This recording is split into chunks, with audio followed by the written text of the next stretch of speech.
The Waco Massacre, though the most infamous event in the history of the Davidian Seventh-day Adventists, was nonetheless just a milestone. What was before the Waco Massacre? Before David Koresh? Before his predecessors George Ben and Lois Roden? Even before the 1959 Great Disappointment of the Davidian Seventh-day Adventists? What was before that? Well, let me take you back to the beginning, back to 1844. In 1844, there were thousands of Christians who were often referred to as Millerites after William Miller, who expected Jesus Christ to return to the earth that year. It did not happen, and the Millerite Christians were greatly disappointed. But in spite of the ridicule heaped upon them, many did a reassessment of the biblical scriptures that led them to the conclusion that Christ would return in the fall of 1844. And out of that experience was born the Seventh-day Adventist Church, inspired by the believed prophetic voice of Ellen G. White. That prophetic voice, which was the inspiration behind the Seventh-day Adventist, became silent upon her death in 1915. And years later, in 1929, another voice was raised, that of V.T. Houteff, believed by many in the Seventh-day Adventist Church to also be a prophet. And following his death in 1955, some believe the Rodens assumed the prophetic mantle, which after their deaths, some believed was assumed by David Koresh. That voice was silenced April 19, 1993, with his fiery death, along with 75 other Davidian men, women, and children who died in the Waco fire. What about the faith of the Lord Jesus Christ of those Davidians who still remain? What of their belief now in the prophetic prophecies? What of their comfort and peace of mind assured in the Word of God now? Now from where, from whom do they find their security? Well, those were some of the same kinds of questions that were raised after the Davidians' great disappointment in the spring of 1959. And though the end was not so tragic as the Waco Massacre, in its own way, the 1959 Great Disappointment was equally as devastating to the faith, belief, comfort, and peace of mind of the Davidians then. I should know. I was one of them. I'm Phil Arnold here in Houston, Texas, from the Reunion Institute.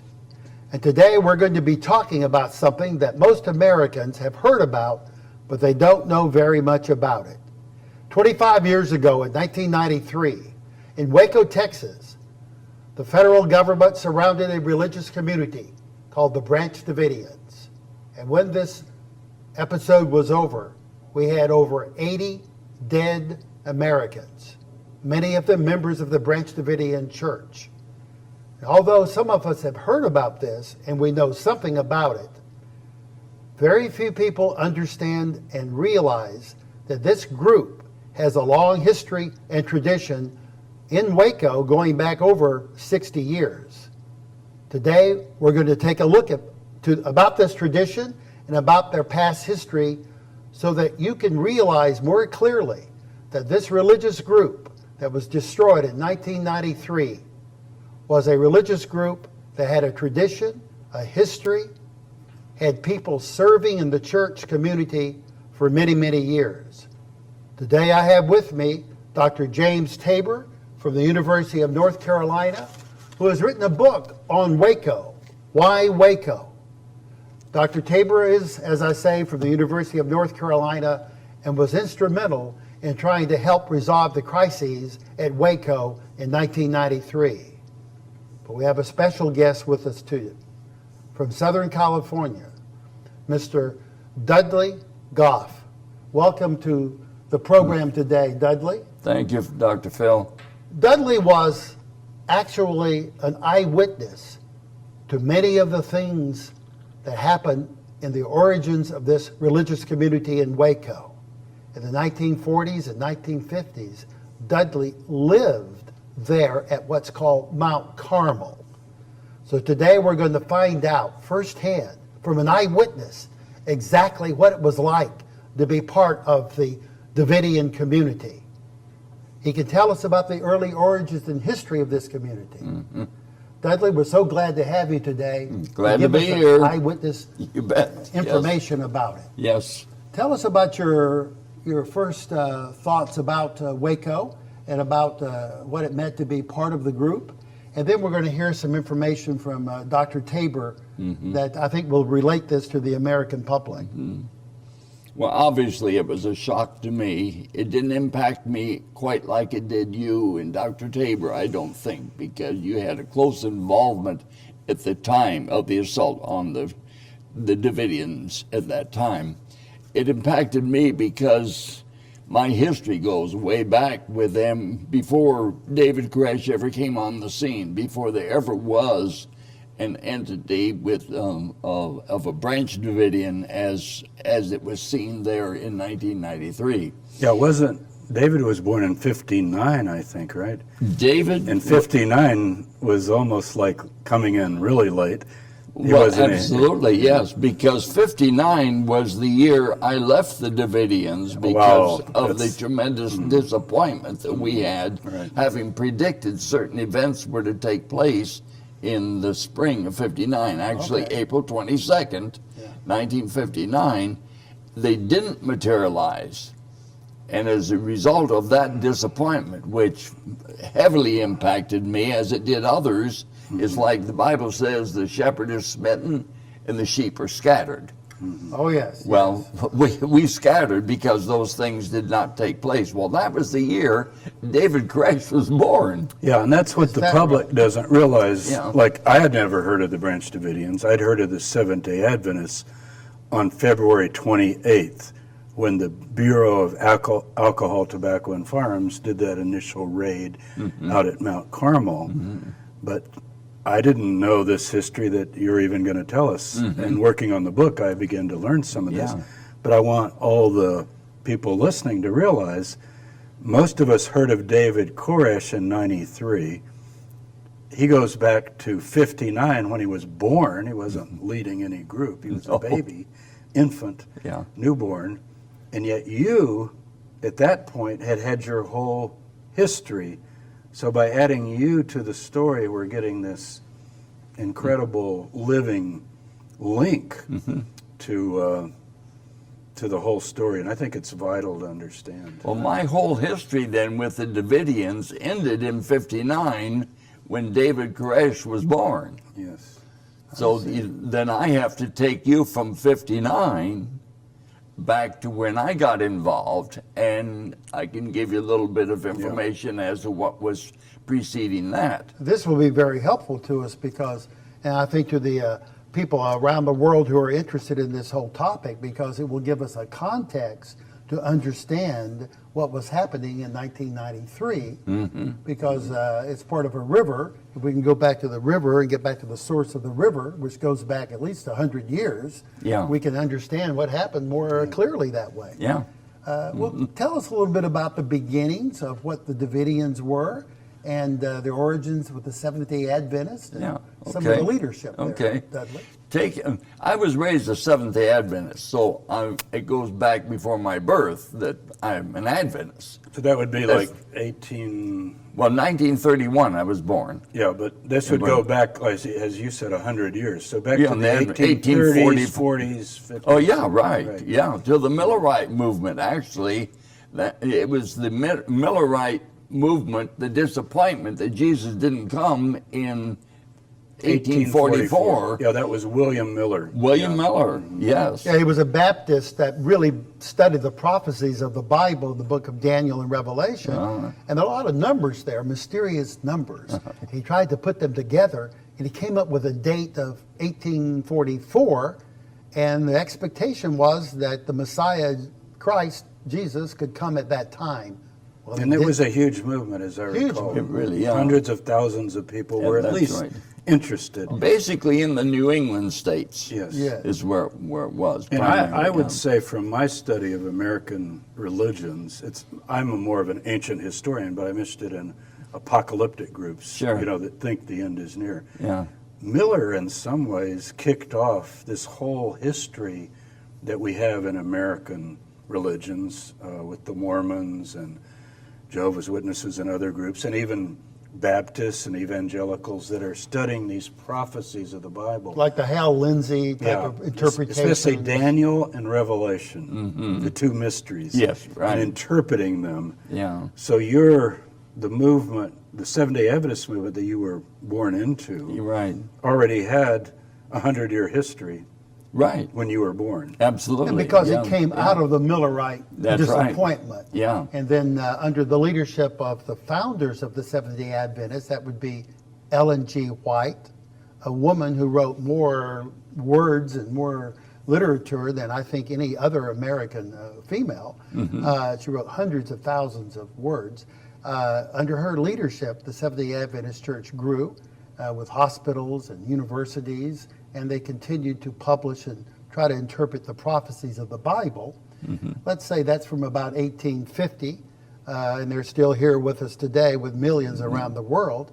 So now how does the Seventh-day Adventist Church relate to the Davidians that you became part of? Okay, as an Adventist, we believe that Sister White, Ellen G. White, was a prophetess, having her first visions at age 17, shortly after 1844. And then the growth of the Adventist Church, somewhere along the line in the late 1800s, my mother's family on that side became Adventists. My mother was born in 1907. So you got deep roots in this. Deep roots in it, yeah. My dad, not so as much. My dad became an Adventist when he was 19 or 20. He was born in 96. He was a Methodist, and he became an Adventist. But he became a very solid, very technical, work-oriented Adventist, you know. But then we were very strong in the Adventist faith. I was born then in 1931. And so out of this deep conviction that Sister White was a prophet and the prophecies that were being taught, interpretations of Scripture by the Adventists, were correct. Okay. But there also were people that came up within the Adventist Church that had what they thought was a special message. The German Reform movement, and there were a number of others, you know. One of them then was V.T. Houteff. And Brother Houteff in How do you spell his name? Houteff. Houteff, okay. Yeah. That must be, Houteff. is that a European name? Yeah, or what? he was born in Bulgaria. All right. Then when he came to the United States, the job that he had was selling Maytag washing machines in those early years. But I don't know when he joined the Adventist Church or anything, but it was back in the late 20s then. In Southern California, he was attending the church and very interested in prophecy and so forth. And they're always looking for Bible teachers. So then he started giving Sabbath school lessons and teaching a Bible class, a Sabbath school class on Saturdays. And of course, people were flocking to it because a lot of the things he was talking about was new and exciting and all of this. So he's an Adventist, but he's got a new take on Yes. some of the... And I'm not sure he even visualized in the very early stages exactly what he was or anything. he's just studying the Bible. Why, sure, you know, see. But then he begins to get opposition to He it. notices see. things. Right.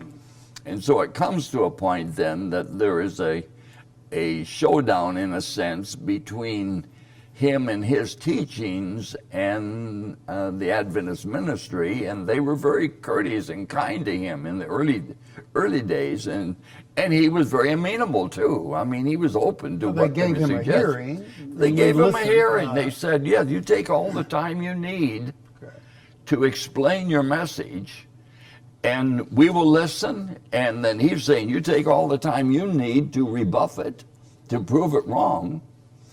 And what's going to be the conclusion of this? They're saying to him, if we prove that you're wrong, then you'll recant, in a sense, you know, Yeah. see? And he's saying, yes, he would, you know. So he's not at that point, or maybe never, you can tell me, but he's not saying, oh, I had a vision and I'm a prophet and I'm replacing or going beyond Ellen G. White. He's just studying his Bible and seeing certain interpretations. And to my knowledge, he never had any dreams or visions at all. Like Ellen G. White, she had the visions, but he never did, to my knowledge. He never claimed to be Elijah the prophet. We claimed him to be Elijah the prophet as a forerunner of Christ's second coming, much like John the Baptist, that Jesus referred to as the Elijah of his day, was a forerunner of Christ's first coming. Yeah, some of our audience might not know or recall that if you go to the last page of the Bible, of the Hebrew Bible, the Old Testament, is Malachi. The book of Malachi. Yeah. And the last few verses say, before the great and terrible day of the Lord, which Christians all associate with the so-called second coming of Christ. Right. I'll send Elijah the prophet. Yeah. Now that can't be John the Baptist, the way the people would read prophecy, because John the Baptist was 2,000 years ago. This is before the great and terrible day of the Lord. Yeah. There'll be Elijah, and guess what? You remember? He's going to restore all these things. Right. Yeah. So I could see how. Now you knew Hadif. I knew Brother Not Hadif. in LA, I did, but- in that early stage, no say, but as a result of that dialogue between them, they said, yes, we've proved you wrong. He's saying, well, I'm not satisfied that you have, and the rift began, and then he started off on his own. So he's not going to stop teaching. He's not going to stop because teaching, he thinks no. it's the Word of God. Well, what are the distinctive points of disagreement he had with the Seventh-day Adventist leadership? Was it something to do with the kingdom of God? I don't know at that point, because it primarily would have dealt with the first two books that he had. Yes. Shepherd's Rod Volume 1. This book here was his first book, and he goes into the 144,000, the Reformation, and things like that. But there was a lot in there, and their judgment was an error, say. Well, now it's called the shepherd's rod. Why this thing the shepherd's rod? Well, Micah 6:9 says, "Hear ye the rod, and who hath appointed it?" So in the So Old he Testament, took the name, there's yes. a book called Micah, Micah. and in chapter what? In Micah 6, verse 9. And it says something about a rod will speak. Hear ye the rod, Hear the rod. and he who hath appointed it. Hearing the rod obviously is a symbolic,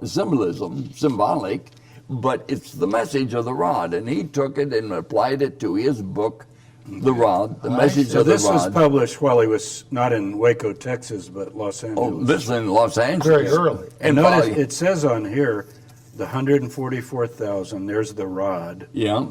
a call for reformation. So Yeah. it sounds like Adventist Church is more than 144,000. Oh, yes, right, What, yeah. By then, was it 1 million or 2 Well, million? probably 3 million or more. Yeah, so he's saying, now, worldwide. wait, if you hear the rod, which I guess is his message, Right. that will reform the church down Absolutely. to this group. Did he take that literally then, that it would be like the true believers in the Adventist movement would number 144,000? Yes. Wow. Eventually, it would. That's amazing. It would reach that figure. By filtering out the ones that were not really fiercely warm or hot for God. Right. You know. Well, there's where he got the revelation of Ezekiel, the 9th chapter, where Ezekiel tells how the angel is going through the midst of the city, and he makes that applicable to the Adventist church, because he believed that the Adventist church was God's church, that it was the last church, it was the Laodicean church, and all of that is believed by Adventists and by Ellen G. White. But the Adventist church was corrupt too, lukewarm, the Bible So says. explain this Laodicean for people that might not know. What is that? Okay, Laodicean? go ahead and explain about the 7 churches and lead up to Laodicea. Then, Right. Phil. Well, in the book of Revelation, you find that the book of Revelation is a revelation of Jesus Christ that's given to John. and it consists of letters to 7 churches. The churches are in famous cities in Asia Minor. You have Ephesus, and you have other cities like Smyrna and Pergamos, Thyatira, Philadelphia, Sardis, and Laodicea. And so the message is to go to those churches. Now, you could take those churches, couldn't you, Jim, as literal churches at the Back time then. of John. And they were back then. And they literal were. churches. Yeah, Yeah. they're on a little mail circuit in what's today Turkey, Asia. Yes, but when you read the book of Revelation, it's not it doesn't simply end in the first century. The book is taking you through hundreds and maybe 1,000 years into the future. So there's a way of interpreting it that those churches represent different periods of time throughout history Yes. when certain characteristics of those churches would be expressed by Christians down through time. Is that the way you would express Yeah, it? and when you get to the 7th one, which is Laodicea, Right. it's kind of a pessimistic picture. Yes. Not only do you have right before that, I'm coming soon, so you know you're at the end time if you have this future interpretation, but the church is pictured as in a bad state. Yes. Now, this is not for Adventists, Baptists, Methodists, Catholics. So this is talking about the Adventist movement that was they thought, the final movement where God's calling people into His truth. So the Laodicean church And it is says the end time church. they're lukewarm and They're neither hot nor cold, and Yeah. He's going to spew them out of His mouth, is what it So it Univ says. is telling the Seventh-day Adventists, the millions of members, that you are neither hot nor cold, and the Lord God is going to spew you out of His mouth. Yes, So He's trying to what? Wake them up? that's right, yeah. But who is you? How do you determine who are spewed out and so forth, you know? I mean, that's Well, the ones that are lukewarm is what he's saying. right, yeah. But see, he believed then, like Adventists believed, that Laodicean church was the Seventh-day Adventist church. Yes. It's not the Baptist, it's not the Methodist, it's not the Catholic. or- not Christianity as a whole. Not at all.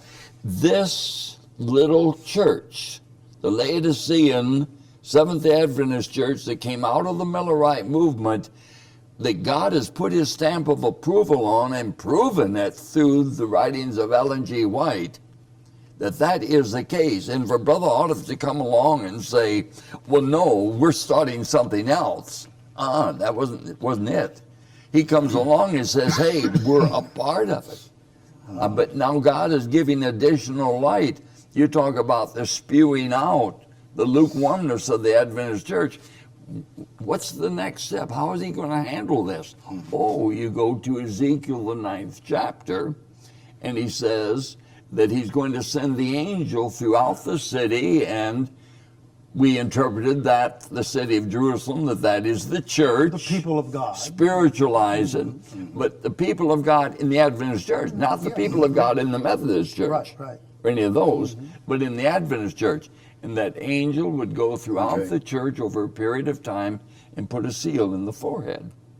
Of the ones who are Well, it faithful. says, on those who sigh and cry for the abominations that are done therein, you know, Yes. in the church, or in Jerusalem, is it? So Hadav referred to thought them. the time had come. I've heard you use the term the 11th hour, Yes, and God is now going to cleanse and purify the church. getting ready to do so. And so before He does that, I think there's scriptures that say God does nothing except He warns. He first. revealeth Right. His secrets through His servants, the Right. prophets. So he felt Yeah. like he had been chosen. Right.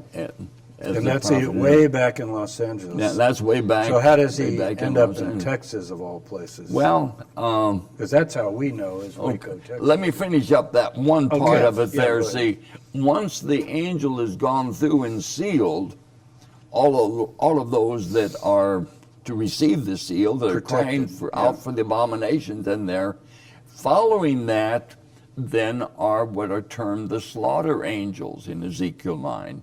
And they go and they slay those that do not have the seal. And this is literal. And that was literal, very much like with the angel that went through the camp in Egypt when the Hebrews were about to leave. Those that were going to be protected from the angel, the slaughter angel there, put the blood above the doorpost. Right. And wherever he saw the blood, he would pass by, you know. The where he Passover didn't. angel. The Passover angel, and that... So I can see why these Adventist ministers and people that were more established that are running the church in every state and every conference, this is a pretty rough message. Oh, really? Yeah. That most of you actually are going to be Right.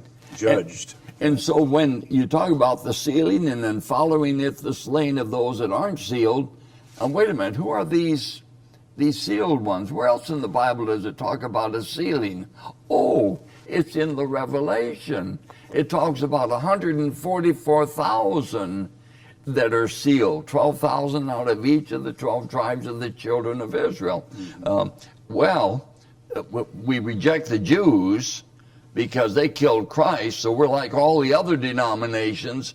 We're a replacement theology. None of that has reference to the Jews literally in the Bible really applies to them because they've been rejected since they killed Christ.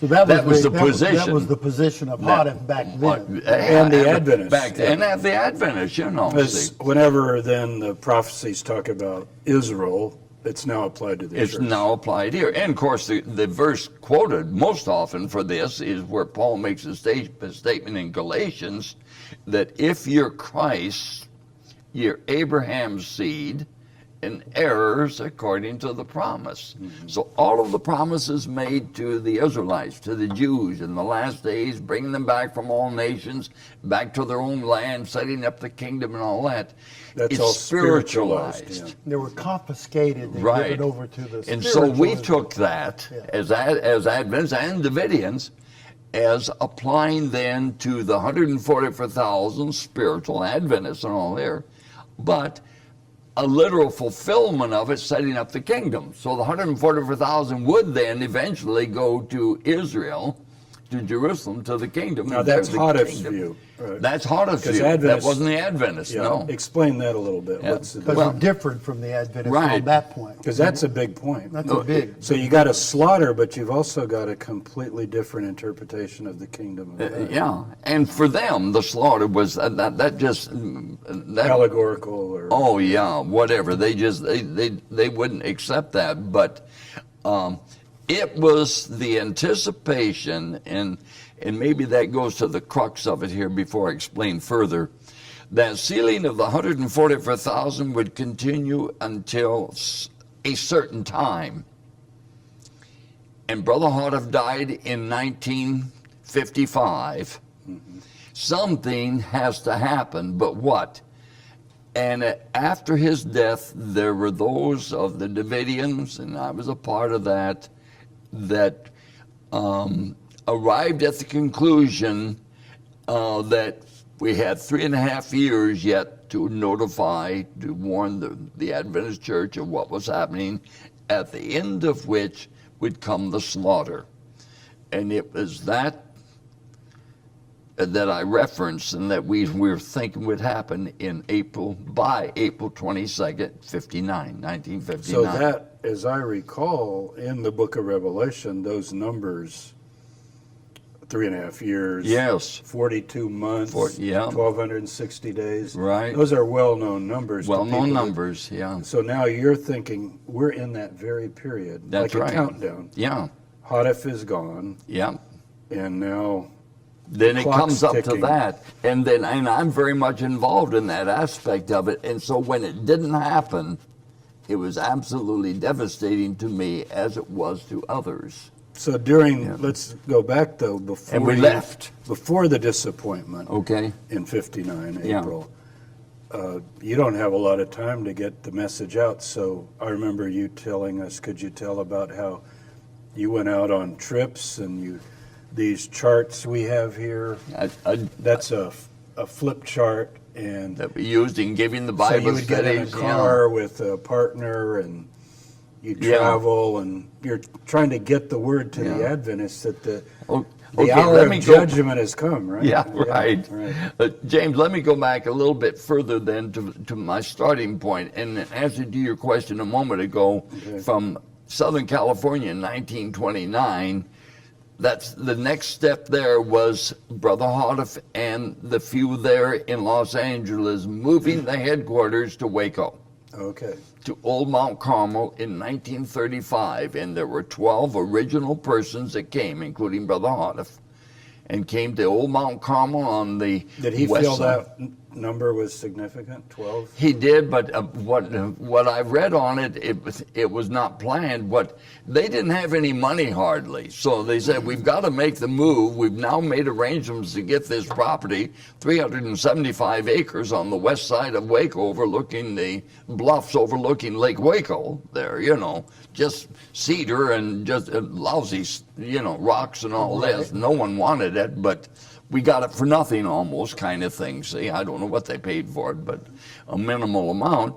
So then he says, we're moving our headquarters there, but you're going to have to pay your own way to get there. Okay. So he didn't know how many would He didn't know how many going to go. This is people selling things and getting trailers. Yeah. And So it ended up with 12 people. well, I could see how he might have been in. Think that number was significant. After the fact, Sure. though. Sure. After the fact. Wasn't planned, but that's the way That's the way Providence it worked it happened. out.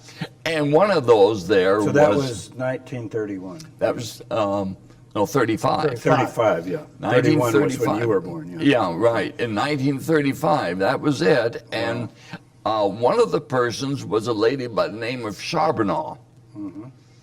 And her daughter and her daughter's daughter.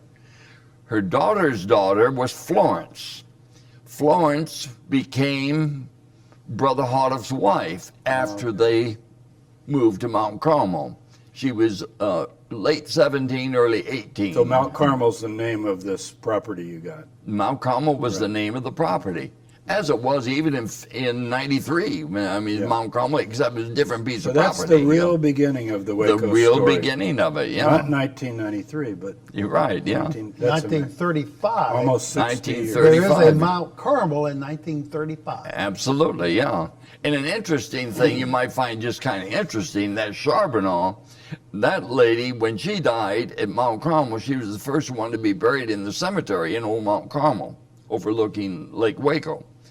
But also, we knew even at that time, or since when I got involved, that she was a descendant of the Canadian fur trapper Charbonneau, who married the Indian girl Sacagawea, Wow. who led the Lewis and Clark expedition to Astoria in 1804, 1805 on that. Yes, yes. She had been kidnapped by one tribe of Indians at 12 years old. And when she was 17 or so, anyway, she was bought by Charbonneau as one of his wives. And when Lewis and Clark were there, they're looking for a guide. And Charbonneau speaking French and this girl speaking the Indian languages, and they're going to go through the territory of her tribe where she had been kidnapped from. It turned out when they finally got there, her brother is the chief then at that by time. that You know. time, yeah. But I mean, it's just very So interesting. here you have how a much- family going to Waco, a mother, a daughter, and a granddaughter Yeah. that have this Have that rich history. piece of American history. Right. Where they were out on the frontier. Right, Exploring absolutely. new directions, and Brother Hoddif and the Davidians are exploring new directions and new frontiers This is in right. the Bible. Yeah, yeah, absolutely. So there was that small number that moved there in 1935 to Mount Carmel, and then they invited more people to come and so forth. It had you to know. be rough. Oh, rough as could be. And we've got pictures of the sketches of buildings they were building, and then we've seen some of the buildings, and just they were shacks, like chicken shacks, you You're know. printing up many, many tracks by the scores of thousands and sending Beginning them to out, do the beginning tracks. to do that. Yeah, that was more after they got to Mount Carmel, starting more Yes, on the yes, tracks. right. Actually, Shepherd's Rod Volume 1 and Volume 2 were the principles there to begin with, plus the symbolic code. And they were giving that out. That was like a newsletter thing. Kind of a newsletter thing, you know. There's where they keep people informed of what was happening and some testimonies and things of this sort. So you're going out eventually well, even earlier, but when you grew up, in teaching this. But James, let me go a little further Okay. up to that. From Yeah, go ahead. The 35 there and all. Then I have nothing to do with it. I don't know anything about it. I was born in 31. Yeah, you wouldn't have known. Right. But my being raised an Adventist, my mother raised an Adventist. She went to Adventist school, and one of the schools she went with was at Cedar Lake, and a teacher she had by the name of DeVille. Cedar Lake, Michigan. Cedar Lake, Michigan. That's a real Adventist center. Real Adventist community, and there's where I finally went back to and graduated from Cedar Lake Academy. This DeVille became a Davidian. She accepted the rod message. Well, she loved her kids and all, and my mother and her had a good relationship, and she kept hounding my folks then to study the shepherd's rod writings and Brother Hart, accept the new light. Say, and of course my folks were really against it. Well, my mother's health was real bad in Michigan, and the doctor said she needed drier climate. So in 1944, we left Michigan to go to Southern California. And being late in the year, we took the southern route more, which took us through Dallas. Well, my mom and Sister DeVille in Waco, they're corresponding, and Not that far to Waco. from not that Dallas. far. And DeVille says, "You guys come by Mount Carmel, Waco." No way was my dad going to do that, So. He didn't want to mess with this Oh, heretical no. teaching. You're right. So DeVille still wants to see our family, so she finally concedes. She says, "Okay, I'll come up there." She buys a one-way ticket on a Greyhound bus from Waco up to Dallas, up there to see us, and has no money. She says, "I have no way of getting back home. I don't have any money. You're going to have to take me back." Ah, And my Yes. dad fell for that, okay, said to DeVille. And we left the trailer there, got in the car, and drove from Dallas down to Waco to Mount Carmel. And we were there a week, and during that week, Brother Harniff is giving Bible studies to my dad particularly, Okay. and he became a Davidian. So he was personal. During He that would week. sit with your father and open Right, the Bible. absolutely. really? Yeah, Wow. during that Because time. David Koresh did that, amazing. remember? Yeah. Oh, Even yes. with some of the FBI Yeah. people, that same thing. That Yes. Here, let me show you something. Right. Let me show you out of the book. Right.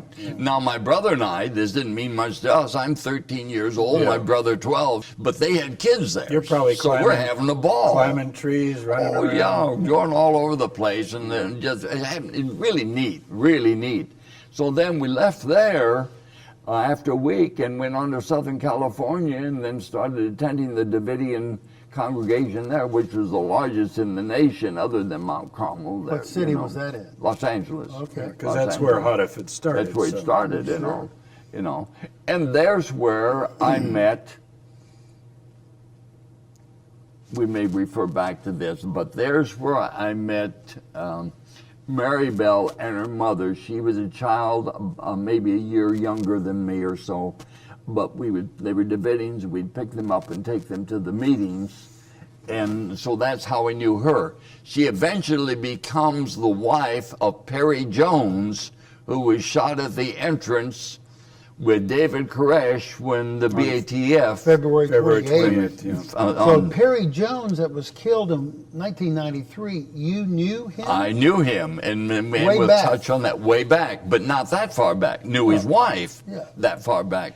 Didn't know Perry Jones until other things happened that we got involved with the Davidians. So that was in 44, and we stayed in California for 2 years.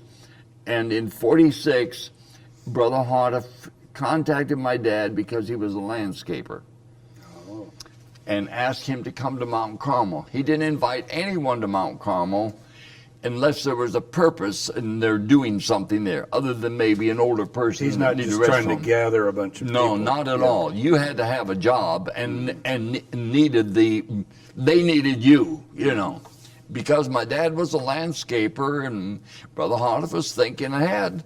He was preparing. We had 375 acres on Mount Carmel there, and a lot of ravines and whatnot. And so it gotten the big bulldozer. I remember when the new one came into Mount Carmel, $5,000 they paid for this big bulldozer. Wow. Which was they'd had an international one before that. But anyway, brought my dad there to build the outdoor stadium that would seat 144,000. That is remarkable. That To is build a stadium, an a stadium, amphitheater, outdoor stadium? amphitheater, yes, and all just the dirt, and it would be terraced and down, and so you would sit on the grass. I've seen my dad leveling it out with water, so it was just the right. So he started working on Oh this. yeah. Amazing. When Brother Howard brought us there. Well, you talk about taking the Bible literally. It's Yeah. one thing to sit around and speculate, but to say, this remnant group is going to come, and we'll get to where later you're going to go to Palestine, Right, to yeah. Israel, and be part of the kingdom of God and so forth. Right. But to think they're actually going to come to Waco, Texas. Yeah. I was going to say now, with people listening who are Catholic, Baptist, Methodist, I don't think when you go to your church, you sit around reading verses that talk about how 144,000 new members could be seated in some kind of stadium that your church needs to build. Mhm. Why is that? What's the difference between your approach and what we're hearing today? There's, as Dr. Tabor says, you're really concerned with what the Bible predicts will happen, and you're taking those passages very seriously. You're looking at Hebrew, Greek, you're studying the passages to find out, do we need to build a facility to house 144,000 human beings? Or does that mean angels? I mean, you're discussing all this. Right, yeah. And you conclude that the 144,000 are? The Members of Adventists the that Adventist escaped the Church. slaughter of Ezekiel 9, the ones that are sealed by the angel, Human the sealing beings angel. who are Human coming- beings. coming to absolutely. Waco. Absolutely. So you're looking for 144,000 new members. Well, but it wasn't the case where we thought that you accept the shepherd's rod message and boy, you are locked in. You're going to have the seal. That seals you. No. You still had to be qualified. I mean, you had to live a proper life and everything. Only God could determine that. See, Right. So many Davidians would be slain in that, as well as Adventists. It wasn't that clear cut. Right. So we knew that we were going to be all of the Adventist church, including us who had become Davidians, had the possibility, had the chance of receiving the seal of God. We also had the alternative possibility of being a part of those that are slain, that wouldn't be a part of it. So there's a testing and a purifying Yeah. process. Yeah. Same thing we find with David Koresh and the Branch Davidians not wanting to come out at Mount Carmel because God is working a process. There's a waiting period where the sheep can be separated from the goats, and there can be a purifying process going on for people inside. So that theme runs way back into Davidian tradition. See, we actually used that when Phil and I approached David through the tapes that Dick DeGuerin took in and so forth. They were directly addressed to David. First a radio program and then a tape. And we used that because it's a different idea, but it's very related. Yeah. Is that I said to Phil something like, well, Phil, before February 28th, I'd never even heard of David Koresh or the Davidians. You hadn't. We'd even studied American religions in universities. And now he's on the cover of Time and mentioned Newsweek, and he's mentioned every night, the Branch Davidian siege is in day 32 or whatever. Yeah. So we knew he was listening. So I Sure. would say something like this to Phil. Well, Phil, I think he believes that there's going to be 144,000. Well, he only has 130 people. Oh, yes. So he's probably thinking this. We're trying to get into his mind. Right. Not that we believed it, but how to deal with him. Right. Yeah. He probably believes that this notoriety, he's become a household name overnight. Right. And so and yet people don't know his message. Right. So our pitch for him to surrender and come out, which he agreed to, he signed an agreement. It was Yeah. all done. Yeah. Was because he was thinking, okay, this is probably the case. Yeah. Now, if I publish my message, just like shepherd's rod back then. There'll be 144,000 people. I don't think he was as exclusive with just the Adventists, because he had pulled people from all over. But on the globe, there will be 144,000 that'll see this message and read it and decide that's a prophet of God, or that's the Lamb of God. So that would happen we actually use that. after he surrendered, and Yeah. he would go to trial and maybe go to prison. All this work of God sealing 144,000 would be transpiring, and he would be there watching it and then participating in it as it came to its culmination. Yeah. Because there wasn't a chance that that teeny little group, 130 people, was going to have any worldwide influence without something happening. Right, yeah. So I think he thought that over. And actually, it was Passover. It was a week before, it was the week after Passover on a Wednesday, April 14th. And he said, I've got the word now. Yeah. We're coming out. Yeah. But I have to write this message. So see, we're pretty sure that he, I don't want to say went for it like it was a trick, but found this suggestion persuasive. Yeah, That's how I'd like I think to he put did, it, and I think he wanted to dialogue with us further. we didn't because he need- says once he gives his manuscript to us, the he attorney names and gives us, it to us, Yeah. names us by name, they would come out. So this fire that's on the cover of my book here, everybody's seen that image. Right, yeah. That, totally unnecessary. Right, That did not absolutely. and these little children Yeah, should be alive today. Now, right. whether they want to believe Davidian message or not believe or whatever, that's another question. Yeah. But they shouldn't be dead. No, Yeah. no, they shouldn't shouldn't. be. And this church community goes back then. Here we're in 1935, and then your father comes along later, brings the children, and he's building this theater or this we're amphitheater, up this to- stadium Yeah, for 144,000. 1946, yeah. So please continue. What happened then? okay. Then I stayed at Mount Carmel for 2 years, and I won't go into a lot of things right now, but maybe later if there's something you want. But I was there for 2 years, and my main job was in the bakery, and so I was in charge of that.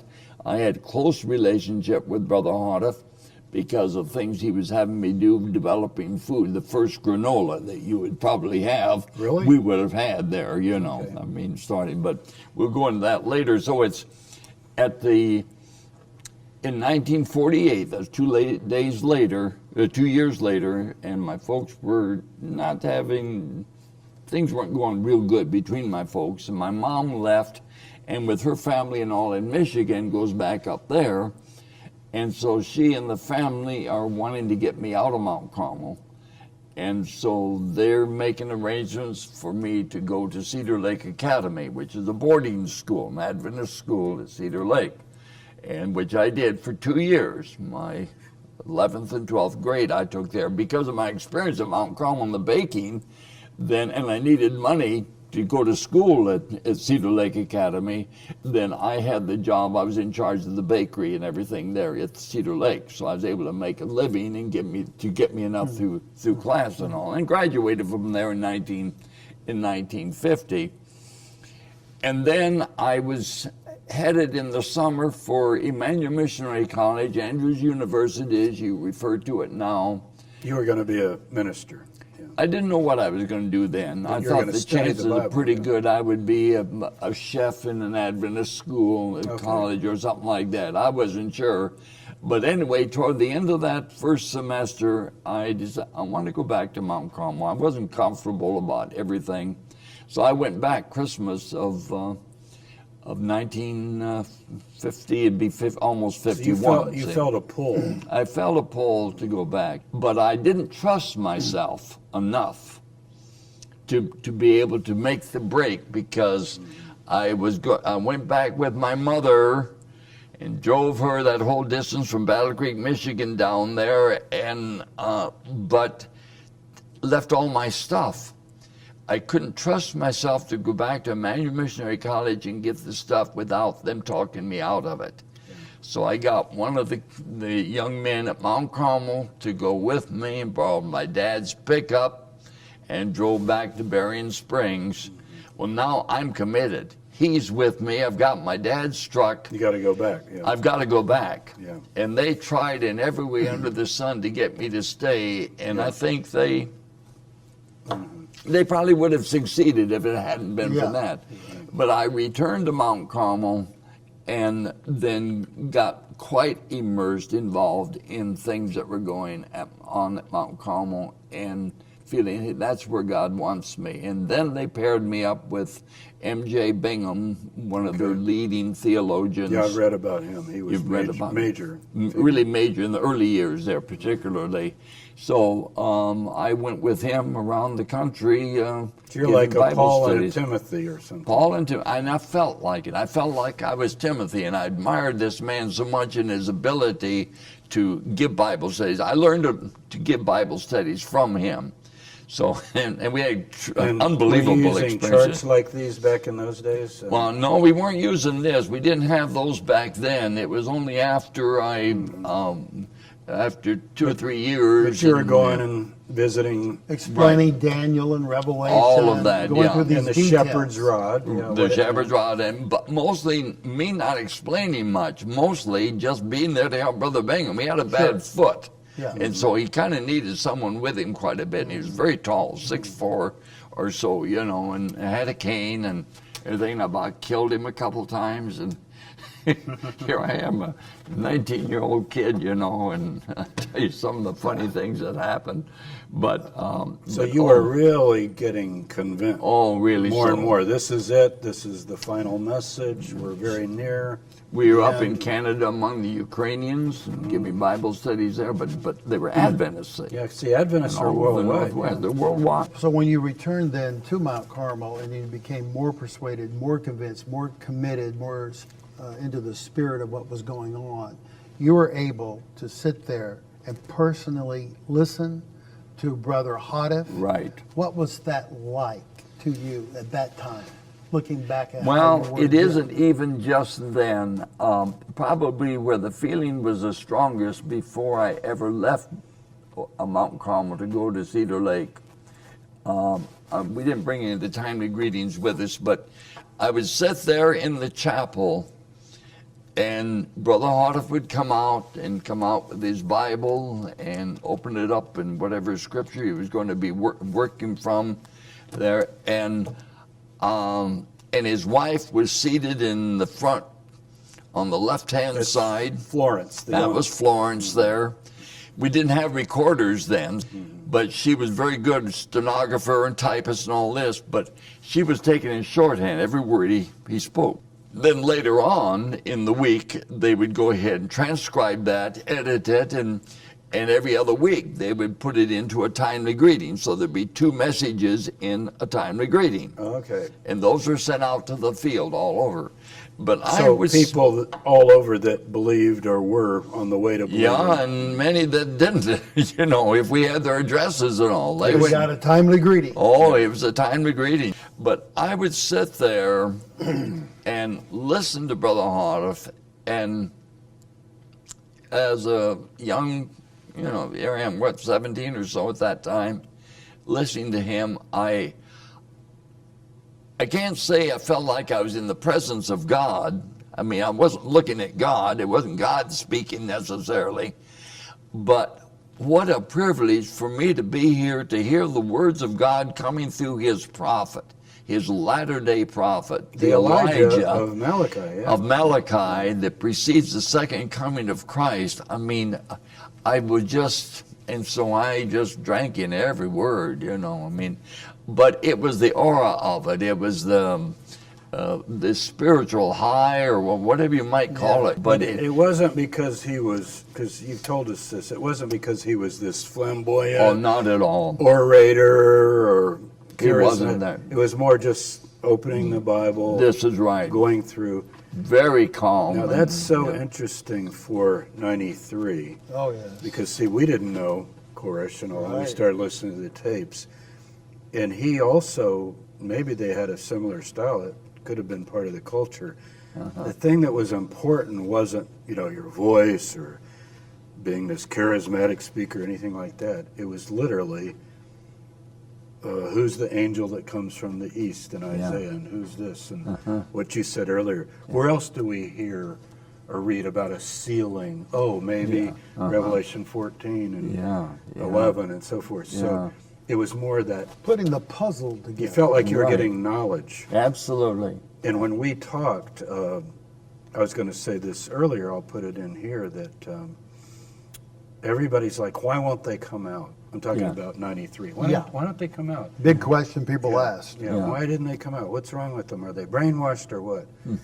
And what we found consistently, even during the siege, because they put out a set of videotapes, interviews where they just ran a camera and said, like, hey, Phil, what brought you to Mount Carmel and why are you here and do you want to come out?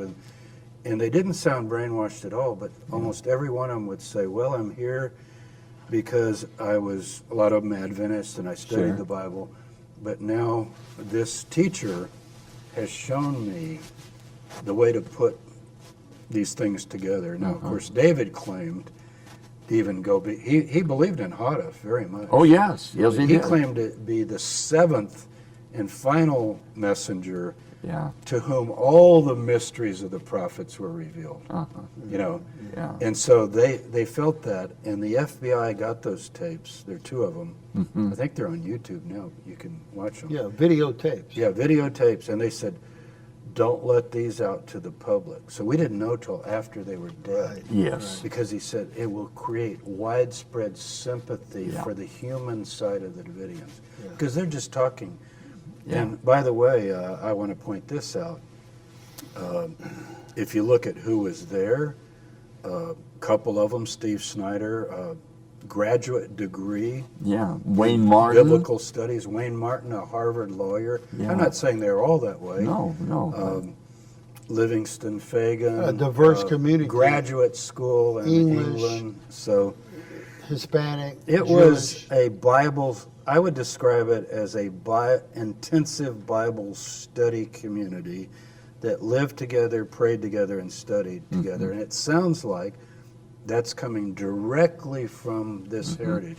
This is not just a church you go to on Sunday and Wednesday and kind of believe. This is There's students. What did the students of the Seven Seals, Bible students, words like that described, I think, what Hadaf was doing. Yeah. Well, it was back at about that time when I had returned, and after Brother Bingham, that Brother Hadaf started the Davidic Levitical Institute, which was the school to train workers to go out in the field. to get this message out. Right. I had personal training because I went with Brother Bingham, who was one of the key person, most talented, educated from that standpoint, But that was the beginning stages. Well, we need a lot more than that. Yeah. So then the Davidic Levitical Institute. So a lot of young people were involved in that. Well, there was Perry Jones. Really? He then was one of the students there. He's 2 years older than me, but he was a colleague with me. Now, see, there's that continuity, direct continuity with the people that died at Waco. Because And he's he- the one that shot and killed on February 28th. That's right. He He's was the one that was father shot there with David Koresh, and the father of David, that was the postman that tipped the Davidians off that the feds were coming. And the father of Of David's his wife. And David of his Koresh's wife. wife. Well, yeah, but also Rachel. he was the husband of Maribel that I knew back in '44. It's all in connected. California. It's all connected, All yeah. connected, yeah. And I want to say, just so we're clear on this, I mean, what we're trying to do and what you're helping us to do, Phil and I as scholars, we don't, what we think personally about all this is irrelevant, but we're not advocating this movement and this is the truth, or David was called or Hadaf was called or any of this, and you didn't stay with it and you're going to relate that. But what's important to do, no matter what we think, I could be an atheist or a believer, it wouldn't matter. Yeah. Same approach, is to approach and understand people where they sincerely find themselves, rather than to castigate them and label them as crazy brainwashed fanatics, cult members. nuts and fruits and all these kind of pejorative terms, Yeah. because that's what got people killed. That cult label. Yep.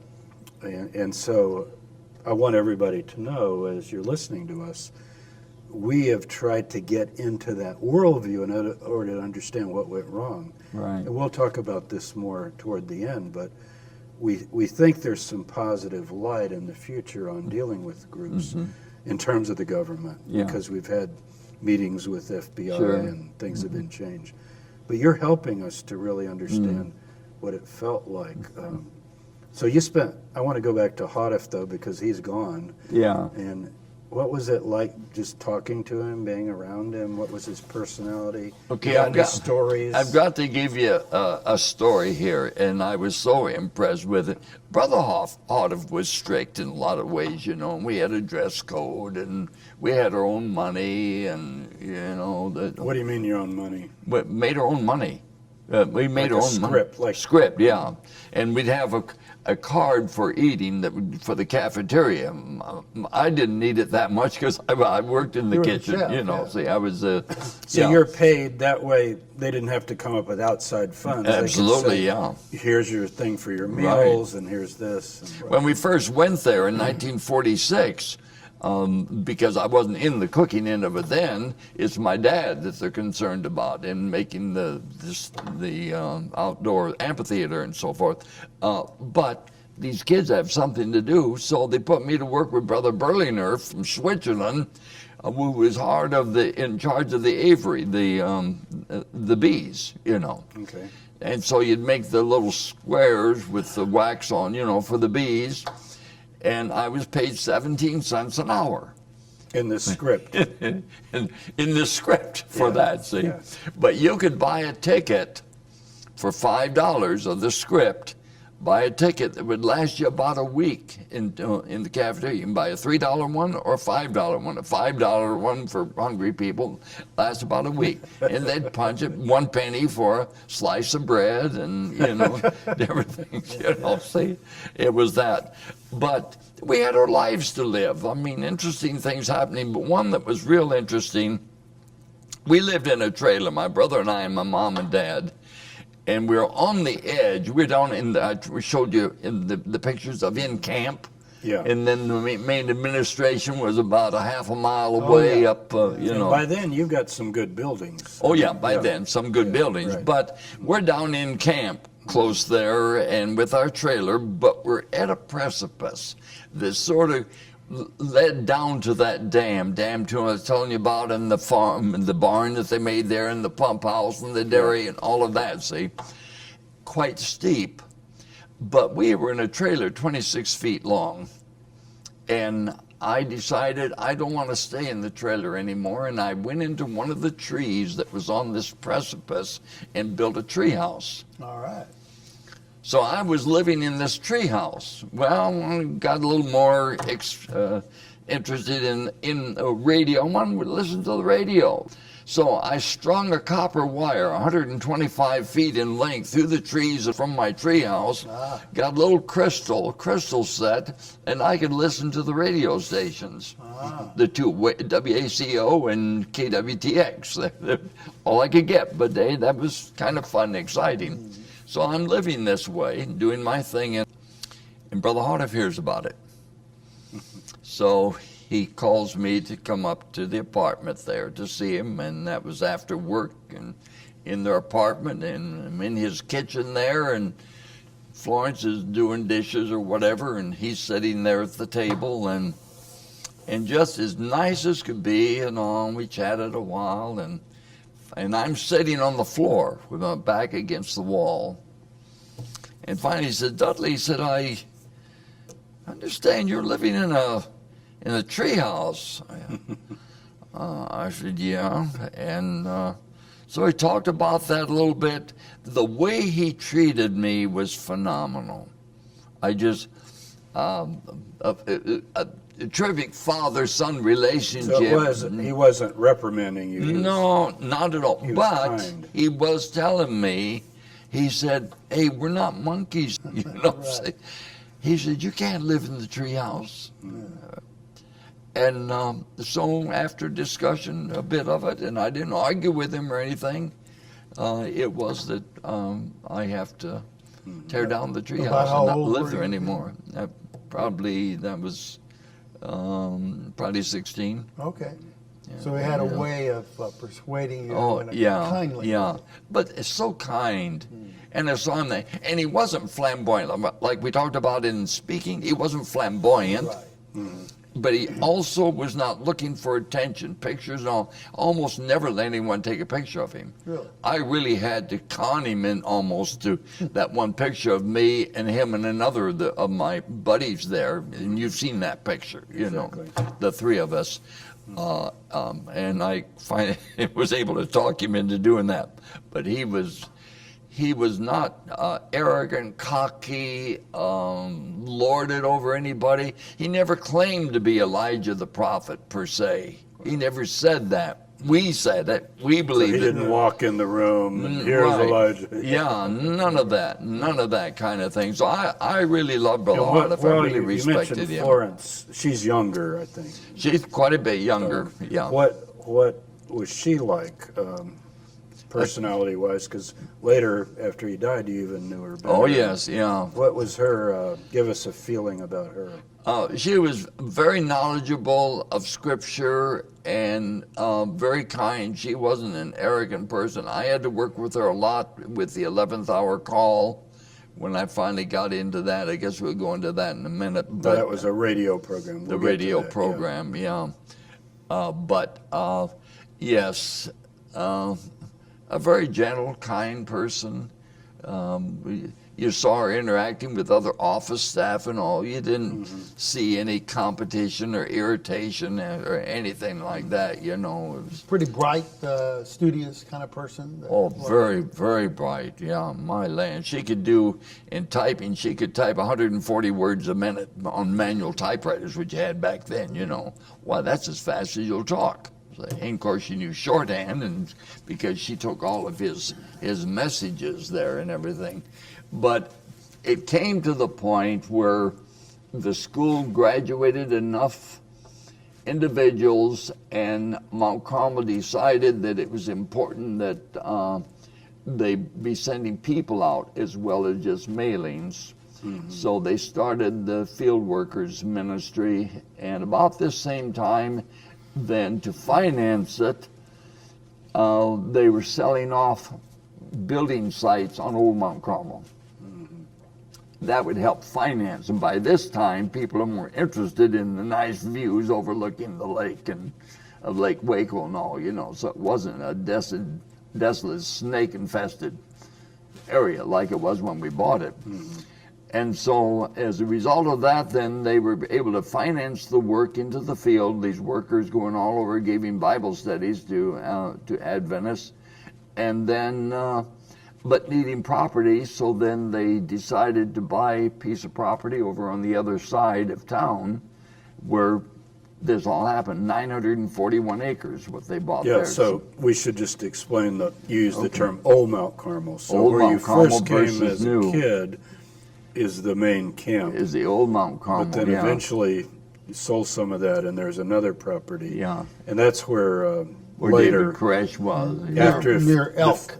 after Near the Elk, yeah. 59 Elk, disappointment and all that, Right, yeah. people were over there. Yeah. So selling off Old Mount Carmel helped to pay for New Mount Carmel. Okay. It also helped to pay for the field work going out. Yes. Okay. But then after we're out in the field for a while, giving Bible studies, then the office decided that they wanted to expand into radio. And so we did a few trials, and I was in the Northwest at that time. And so they asked me to do it. And the first, and they entitled it the 11th hour call. This We is have our the radio log. radio you know. log Yeah. here. The 11th hour call. call, radio log. And you can see it's page after page. Did you hook up with a... Well, we didn't to begin with. We started KWJJ in Portland, Oregon, on it to begin with. But then after a little bit of this, then they decided they wanted to expand. And so they called me in from the field back to Mount Carmel. So they would originate at Mount Carmel. And so then I became the spokesman, the preacher for the 11th hour call. And another young guy that was out in the field, he then was the announcer. I can still hear your radio voice. Oh, is that all. right? Oh, yeah. You definitely have that Well, broadcasting voice. I take it as a compliment. So you got in with, what network was it? ABC? ABC Network. Wow. Yeah. Because this is really blanketing the country. And that's in the early 50s. Yeah. 59. Yeah, amazing. Yeah.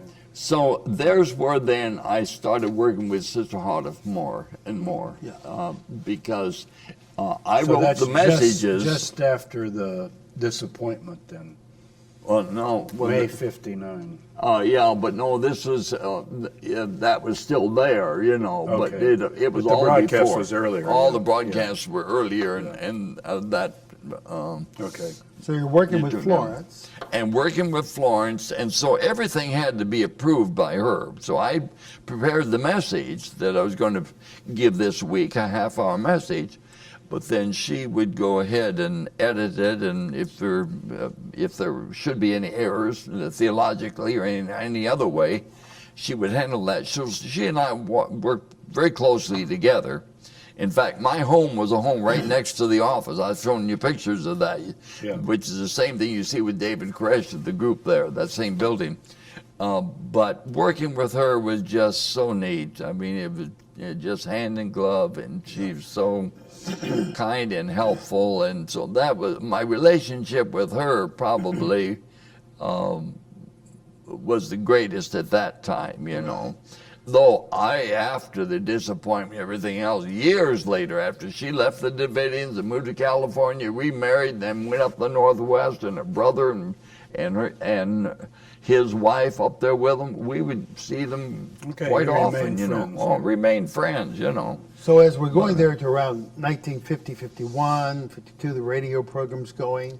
Now, with all this going on, the group is living with the expectation that 144,000 people are going to be gathered, that there's going to be a kingdom of God established in Jerusalem out of Israel, and that the Seventh-day Adventist Church would be purified, many of them actually dying as God's judgment falls upon that church. Yeah.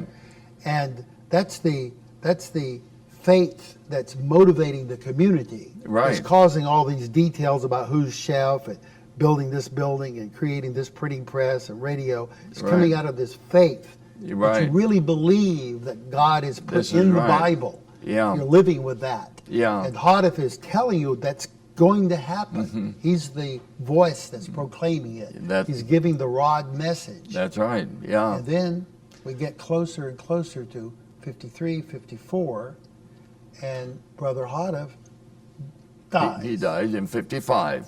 That had to be a disappointment. Oh, Tell it us was how a that disappointment, affected you. yeah. Oh, it really did. I was in the field at the time, you know, and when I say in the field, some of the field workers. I happened to be in the East at that time, in the Carolinas somewhere, I think, when that happened. And he wasn't old, was he? No, he was almost 70 when he died. He was 69 Oh, wow. something. Okay. Yeah. So he was, you Wasn't know, up old, there. old, but he was young. Up there. And health not real good.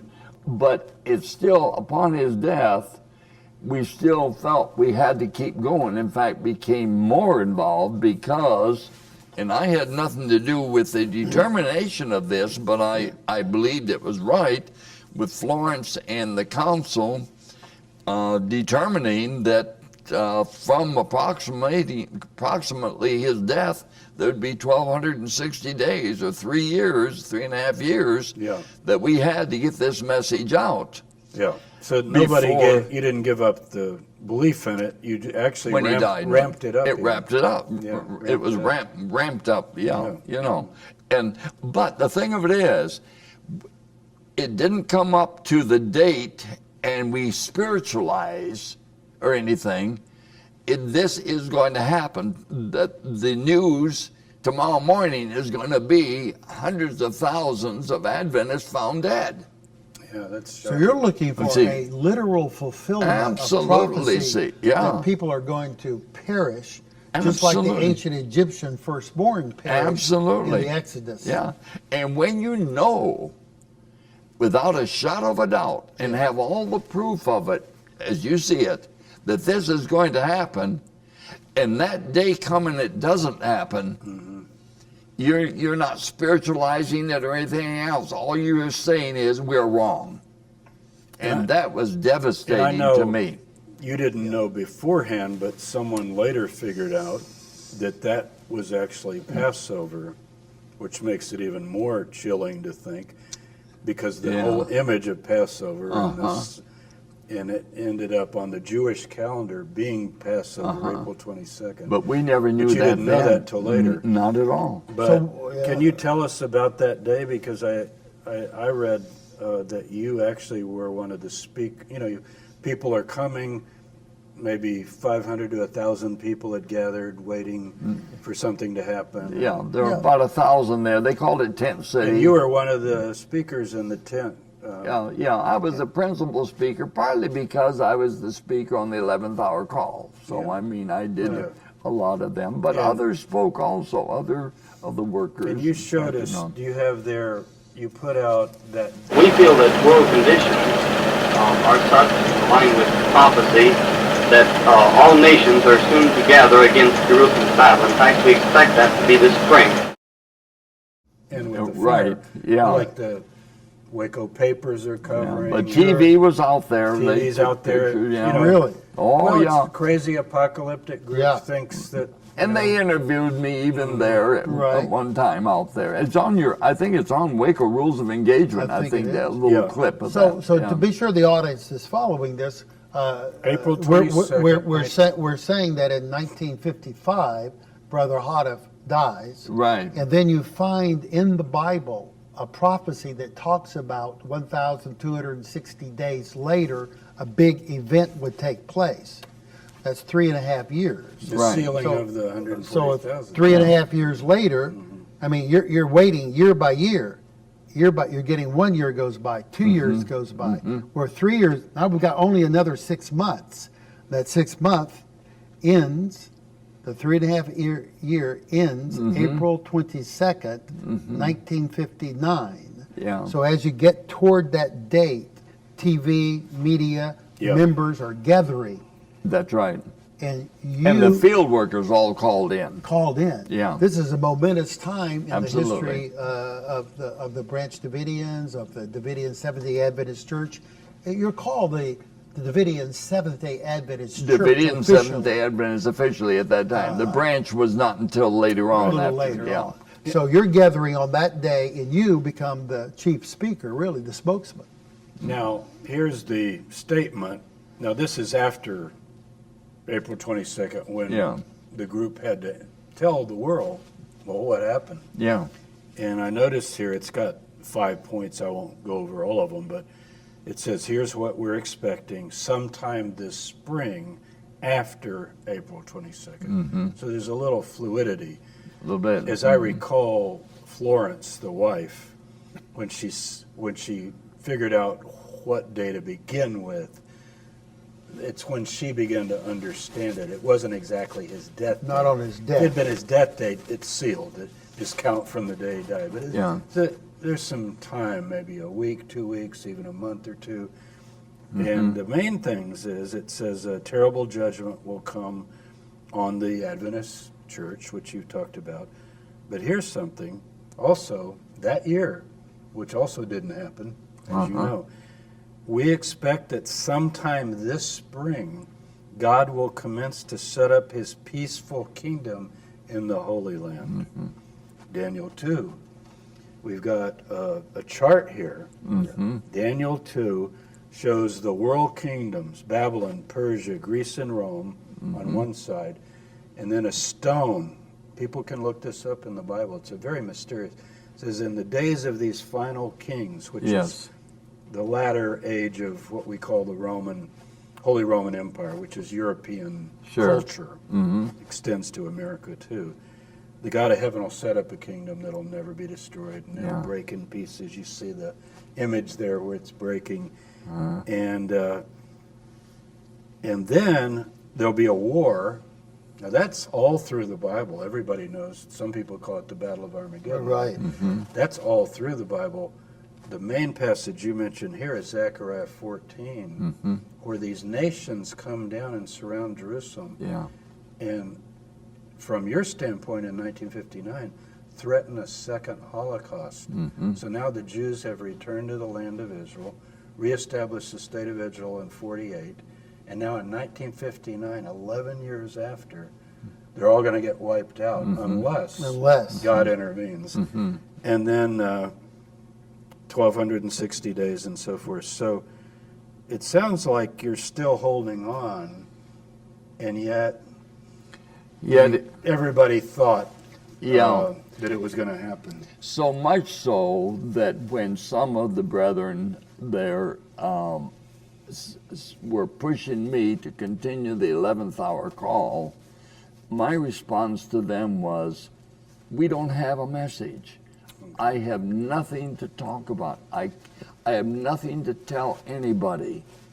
We said these events would take place, and by this time they didn't happen. I don't know what's wrong, but we're wrong. Wow. You're back to the drawing board. I'm back to the drawing board, and it was devastating enough to me that I didn't want anything to do with any of it. And it maybe took a few weeks for this to solidify and everything. Like you said, there's a little bit of flexibility. But it soon came to the point where then, and Mount Carmel had no more job for me because we stopped the 11th hour call. That was very costly on the ABC Because network. it's already you know. 12 o'clock. Yeah. The 11th hour call. That's right, yeah. So there was no reason for me to stay, so then we did start looking for another job. Well, here I'd already gotten into radio with the 11th hour call, so I did make application as one of the other students to go into secular radio, and I got hired at Marlin radio station there, and I won't go into all that story, but it finally resulted in then I leaving Texas in 1961, moving to Astoria, Oregon, where I was offered a job there. So you recognize that the way you took the disappointment of 1959 was that you humbly said that we've made a mistake. I'm wrong. Right, yeah. Now, that's rare, you know, Yeah. in human experience. It was based on Brother Houghton's writings, but if Brother Houghton, if we're wrong on that, then he was not a true prophet. He was not the Elijah. But if wrong there, Ellen G. White was not a prophet. Yeah. We're wrong there. How far do you extrapolate this down to the point where you say, I don't want anything to do with this Bible even. There's nothing there. Sure. Well, at some point, God is saying, wait a minute, kid. You know, and I had to rethink. But it was so far a stretch that this is the Bible I used. I bought this in 1950 from Baylor University bookstore. This is the Bible I used all the time. All my markings and everything are the Davidian Bible studies and everything. I couldn't read this Bible anymore. Sure. It just it told too much else. So I put it away. Right. I really wasn't reading anything until I finally got the Living Bible, which is just a paraphrase, and started reading it some. But I mean, I just about gave up my faith. You had to rehabilitate. I really had to, yeah. Now, Florence didn't stay either, but, and you said you kept a relationship. We kept a relationship. She was kind of the leader. Yeah, and her brother too. Could you tell us, Oliver Hermanson. You know, we got to talk to you a little bit before the interview, and you told us this amazing story where the Seventh-day Adventist Church reached out to you and I think Florence and several of the leading people went to, is D.C. the headquarters? They did, Washington, D.C., Tell us yeah. a little, because that needs to be told too. That's an amazing story, Yeah. too. Before you do that, read that letter before the disappointment where they're denouncing you. Just you want me to read Give us it? a little Yeah. context Yeah, on I'll that. You know, I'll let you read it. Dudley, after the disappointment, you know, as you said, you left, Florence left. And I know when you were going out before on these missionary teaching journeys, you personally, you showed us this letter, which is amazing. Now, this would be 51. I'm going back a little to show the contrast. Okay. But the Adventist church, the mother church, is getting very worried. Here's a letter from the president of the conference in Montana. That'd be the whole state. Right, yeah. It starts out, "Dear brethren," to the Adventists, "beware. The shepherd rod people are trying to get a foothold among our people in Montana. They sneak into the town and innocently ask who the church clerk is and get names and addresses. The one who's working most actively in Montana is Dudley Goff." Okay, so fast forward, 1951, they're warning against you and all these people. And now you're disappointed. The whole world has crashed. Almost like the Millerite thing. Yeah, right. You know, they said, "We wept till dawn," and all these. It was such a But contrast. they didn't react like this. No, not So at all. explain Tell us what Yeah. happened. What happened? See, there was such a contrast between the way they acted after our disappointment in '59 and This, yeah. prior to that, but also when Brother Harder first was meeting with them as a group with his message to begin with, they were very good, very understanding, very kind, and all of that. That changed They're when getting he worried. didn't recant. They're getting They were worried. getting worried. Yeah. And so we were a thorn in their side For years. for all those years. So the difference between the beginning, the way they treated us, and during, and then the end, back to the, treating us decently,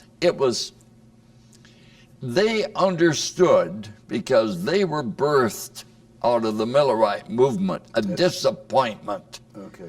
that birthed the Seventh-day Adventist Church with Ellen G. White and A.G. Daniels and all of them, and Mr. White, Brother White there.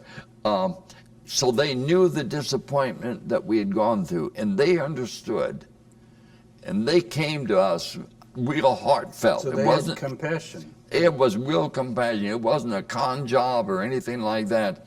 They really came to us and they wanted to help us understand. So much so, they put their money where their mouth was and invited us to Washington, D.C., to the headquarters of the General Conference of Seventh-day Adventists. Worldwide headquarters. Worldwide headquarters, and leading theologians, Adventist theologians there to meet with our people.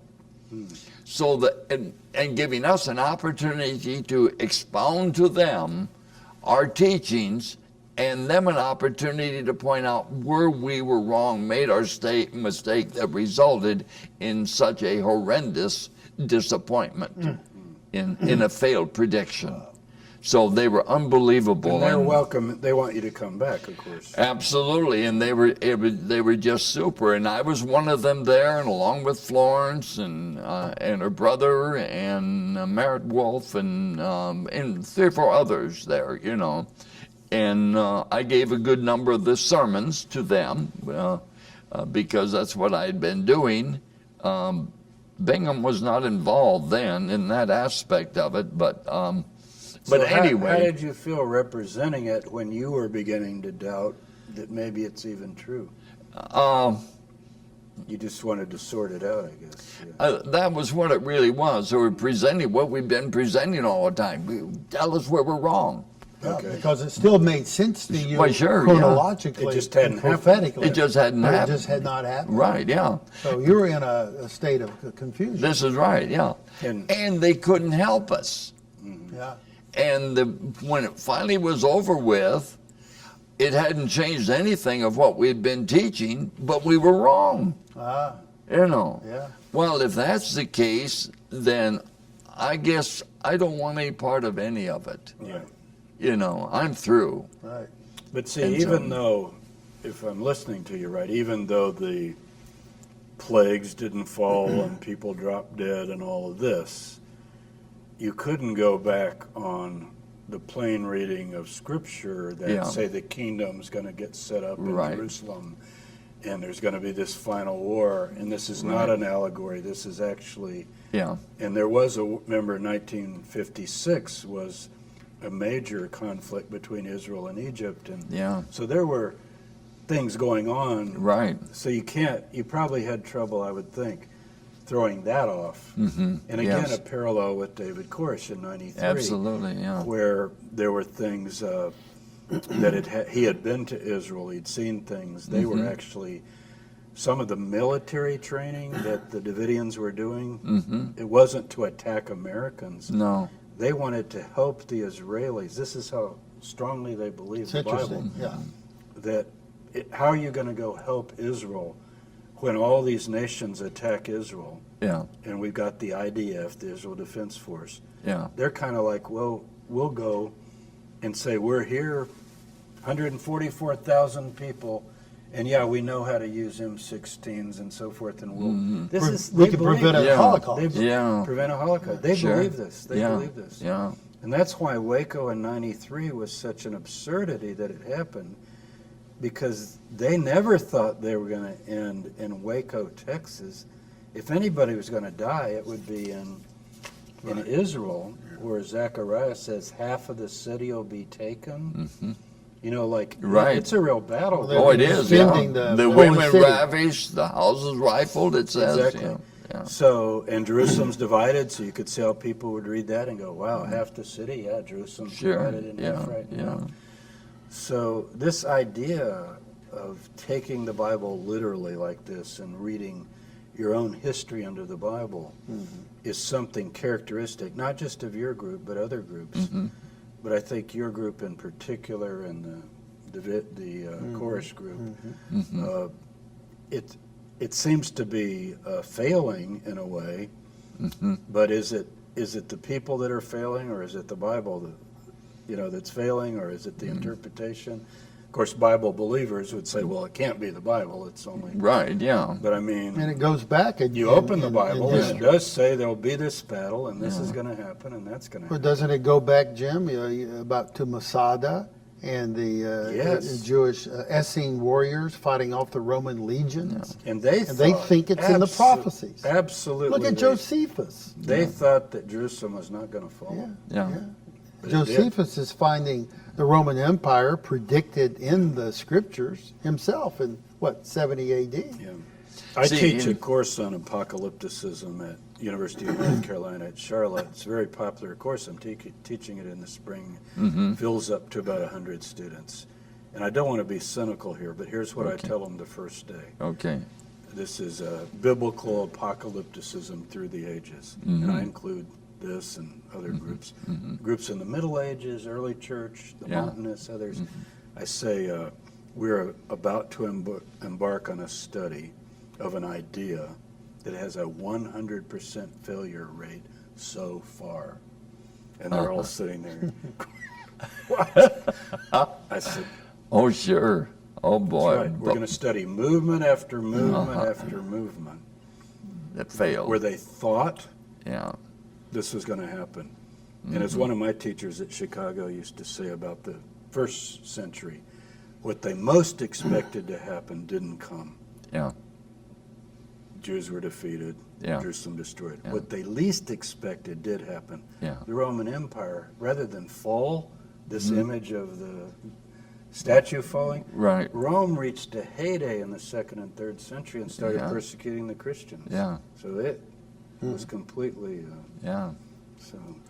Well, I could not reject all the way to the Bible. I could reject Brother Harniff. I could reject the council, Florence, everything we believed as Davidians. I could reject Ellen G. White. But when it come all the way down to the source of their teachings, Yeah. I couldn't reject this. So God stopped me there. Yeah. I could have become an atheist and not believe in anything, say, and believe this is just a nothing, and I couldn't come to that. So something held me, at least, there. But what? Where do I go now? What do I do now? So I'm going to church on Sunday? Sunday churches, which I was doing. I sang in a Back in the 65-member choir for 10 years in a Yeah. Sunday keeping church. It fed my ego pretty good, but it didn't do anything else. Yeah. Theologically, Sure. Everybody I'm went limbo. different ways. Yeah. I know you said some people went to Herbert Armstrong's group, the Worldwide Right. Church My of mother God, and my brother did, and yeah. others Probably. My dad went back to Adventist Church. Right. Yeah, some went back, some fell away from any kind of faith. Right, yeah. What happened then there to New Mount Carmel? The Branch Davidians began, right, under the leadership of some other people, Rodins, and so Another couple came in. Yes, There's they came in, but continuity. see, I didn't want anything to do with any. Once I was gone, I didn't want anything to do with any of it. I heard a little bit on the news of the gunfight between David Koresh and George Roden, and a little of this, but no, I want nothing to do with it. I didn't want anyone to know that I had been a Seventh-day Adventist. You were embarrassed. Yes, let alone a Davidian. right, You know. right. So I was totally Yeah. separate and gone from this, another life. And the only exception that I made is when I married Penny, my wife Penny, because I went through a divorce with Carol. Yeah. When I married Penny, I felt it was not fair to her not to tell her of my past. Of course. Yeah. So I did tell her of my past. And I did Raven, that I'm married to now after Penny died, after 22 years, told her that. But otherwise, telling no one. I was in the closet in a sense. But some Didn't people want- and went stayed. on. Some people clearly, stayed at Mount at the Carmel. prep. Yeah. And Perry Jones. And Yeah, Barry Jones stayed. I don't know. Oh, yeah, he did and all. But what I'm kind of leading to in this, I was immersing myself in another world, another life, that's all forgotten until 1993. 93. Who would have Really? thought Who that would have thought? suddenly your group was worldwide news? This is right, yeah. That's amazing. And I saw that happen. I watched it day by day and all of this. But, and knowing Perry Jones, and friends I knew there, That are dead. Yeah. and I did nothing.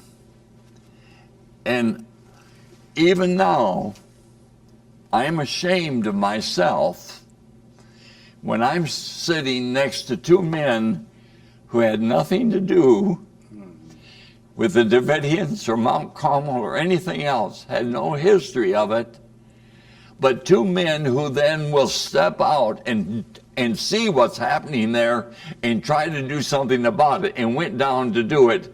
And here I had a history, and I didn't do anything about it. I didn't try to. I even thought of maybe, but I said, what can I do? I can't, and I'm ashamed that I did nothing to try to stop that. And I feel, you guys, you picked up what I should have been doing when I had more justification for it and all. I mean, and so I'm in awe of you guys Well, and what you did. I'm And not- I put myself Yeah. in the place like Peter. Peter was with Jesus all that time. And then he sees him taken, and he's standing in the courtyard hearing people saying, you're a part of him, and he totally denies it. He didn't try to do anything. And he went out and wept. I mean, it was a terrible blow to him. All that I'd experienced with the Davidians beforehand, and now comes the real test. And I don't have the guts to make some effort in some way to help save the lives of those people there. And Well, you guys did. That's one reason we're doing this, and I think it'll end up being for good in a broad way, not just the Davidians, but Yeah. we're going to talk a little bit in closing about lessons we learn here. Yeah. But I will say this, and I'm not just trying to whitewash your emotions and feelings Yeah. here or say forget it, but the FBI was being so bombarded with people coming from everywhere, including Davidians. Uh-huh. I don't think you would have gotten through much because Well, they tried to get me. I hid. they? Yeah, they tried to get me, but I was under my wife's phone number, and my boss wouldn't tell them where I was. Because I know Phil had a terrible time even getting. Yeah, they deflected, they tricked me, they they Yeah. gave me the impression. The way we were able to get through is a miracle, if you believe in miracles, and that is that Phil was in the Hilton Hotel in Waco making a call and ended up next to Dick DeGuerin's wife. They started talking. Well, she dropped her purse and things, her and he's cards helping fell her. out. And I just didn't know who she was, then- but I was helping pick up the cards, and then we introduced Yeah. ourselves. And so she said, "Well, I guess you're a reporter." So, "Oh no, I'm a Bible scholar." And she said, "You need to talk to my husband." And he said, "Who's your husband?" Dick DeGuerin. Now he'd just seen David that day Yeah. and was spending dozens and dozens of hours inside. Dick DeGuerin. And that's Yeah, how we got yeah. in. Yeah. There's no way we would have got in ourselves, just knocking on. We know Is that something. right? Let us talk. We know. And you're doing so much with your life now, with helping people in Israel with food and clothing and things like that. I mean, your life has become just a stellar thing of doing so many great virtuous things. And just what we're doing today should help a lot of people. Because in the American tradition, there's got to be room, don't you think, Jim, for groups to be able to express Absolutely. themselves and to study their religion and go ahead and live it out the way they think they See, should. we talk a lot of, to me, the whole lesson of all this is not just David Koresh or the Davidians or Hadaf or anything. It's the First Amendment that we talk about a lot. What we summarize is freedom of religion, freedom of speech, and freedom of the press. Those three things. And as they've been interpreted by the Supreme Court, freedom of religion means freedom of religion. Yeah. And just because someone's very convicted and has what you'd consider to be a fairly crazy idea, like the world's going to end on a certain date, or you're studying this view or that view, our forefathers set up a scary experiment. It's very frightening to think about, that we can say, believe, and think anything we want. Yeah. That is frightening in a way. Oh, yeah. The good, the bad, and the ugly. We deal with it all the time. Yeah. We get the Nazis that want to march, and we have safeguards. We don't allow hate speech, and it sounds like your people were being very kind, actually. Yeah. You can't be racist, and you can't bash gays and different things. We've had to work through that as a culture. Yeah. As far as religion goes, to me, the lesson of Waco is that people who are sincerely convicted of things that are maybe inconceivable to someone else, and you would call it a cult, or these people are brainwashed or whatever. One man's cult is another person's religion. But it's not, your defense of individuals that take those positions is not an endorsement of their position Not at all. on it. Correct. And it's the same thing here with David Koresh said. and the Davidians there. To support them was not saying. And if he you- broke the law, which he apparently did. This in is a couple- right. And you have to take the position. And I take the position, what if everything is true, what the Fed said about David, what was going on there and with the group, if it was true, assuming it was true, they still were wrong in not addressing the issues they should have. Yeah. They should have taken David any time they could have gotten him, when he's gone shopping, gone down to the gym, gone to the gun show or whatnot, and taken him to the police station and arrested him.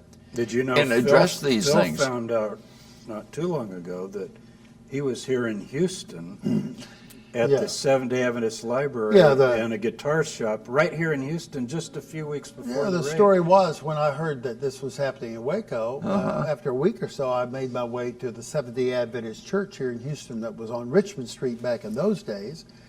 I'd never been a Seventh-day Adventist, but I knew of the church, and I knew they had a good library, so I went there to research. I spoke to the librarian, and I said, I'm here to get some information on this Branch Davidian group that's related to the Davidian Seventh-day Adventist Church. the shepherd's rod that was related to the Ellen G. White Seventh-day Adventist Church. And he said, well, there's some books back here. I said, yes, I want to find out more about David Koresh. Librarian said, well, guess what? He was here just about 2-3 weeks ago, right here in the library. I'll be. I said, So he could have really? easily been arrested. Really? Why, sure. He said, yeah, he was going to the guitar store across the street. Then came over to the church. Uh-huh. And that's how accessible he was to law enforcement. Absolutely, So you're yeah. exactly right Did about you it. know the local sheriff, Jack, is it Harwell? Yeah, Sheriff Harwell. He used to go out and sit in the front there and drink iced tea like you do in Texas. Yeah, You know, with the Davidians. You know, he could drive out there anytime. Yeah. David, oh, Sheriff, what you doing? What's going on? Right, yeah, Sure. yeah. Yeah, but I think Jim makes an important point here about the United States with its Constitution is the first time I know of, and I'm a historian, the first time I can think of in human history where you really have a True constitutional religious protection freedom. where True. groups can go out and express themselves according to their religious ideology any way they want to. Right. You see a little bit of that in Stuart, England, and later the Glorious Revolution of 1688 and down to the 18th century. You see some of that happening. But many of those, but there's still a state church There's in still a Great state Britain. church. There's still That's alive. And these groups, and it's true that sometimes you get characters who have visions and revelations that seem to be Yeah. out of the ordinary. Yeah. But you also find that in the New Testament. I'm thinking of the Apostle Paul, his letter that he wrote to the Corinthians. He writes in 2 Corinthians that he himself ascended up to heaven and had revelations. Yeah.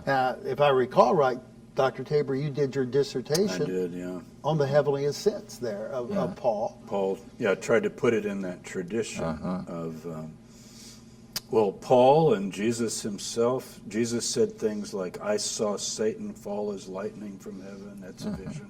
Yeah. Now, people would say, yeah, but that's Jesus. He's the Son of God. Well, that's from a Christian viewpoint. Yeah.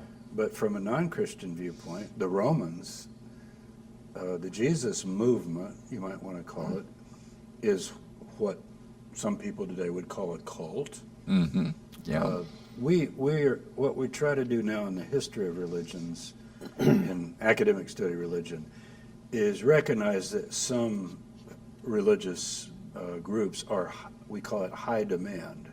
You know, they're really They make high if demands. you take a mainstream church, you can be a member. It could even help your business and social life, and your children can go and meet influential people. It's just part of the culture. But there are these religions where, no, if you join this one, you kind of leave it all and follow. Well, that's how early Christianity was. Yeah. Jesus talked about leaving father, mother, brother, sister, Right. children, and wife. Yeah. Imagine somebody today says, well, I'm going to leave my family because this is the truth of God. In America, I mean, we're not encouraging any kind of, we want everybody to prosper and do well, but you have the freedom to make that decision.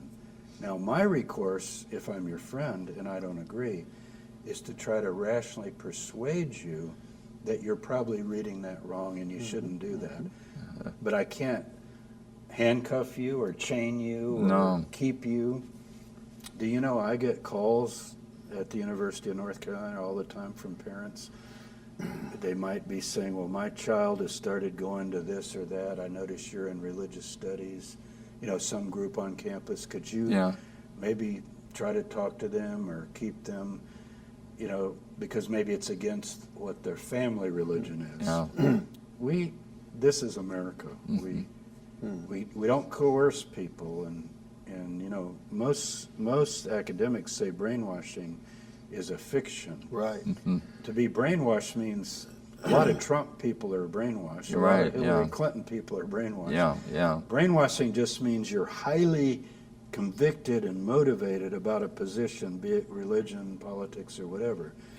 Do you see And this? maybe you won't listen to reason. Well, Yeah. most people don't listen to reason on Right. hardly anything. And they feel they are definitely persuaded. Now, don't you remember back in the late 70s, some of you do, and in the early 80s, there was a phenomenon going on in this country called deprogramming. Yeah. There was Yeah. a famous deprogrammer, Ted Patrick. Yeah. And you could pay him money, and he would kidnap your wife or your child. Unbelievable. And he would put them in an isolated place, Yeah. give them a little bit of food and water, and then try to persuade them, brainwash them out of their newfound religious faith Yeah. and back to whatever the family wanted them to believe. Yeah. Well, when I found that was happening in the United States, I said, this is contrary to the Constitution. Absolutely, This is yeah. unethical. So Yeah. I started a counseling service back in 1980 called Reunion. Oh, that's what. And that's how I got Yeah. started in the study Uh-huh. of religion groups that are not in the mainstream.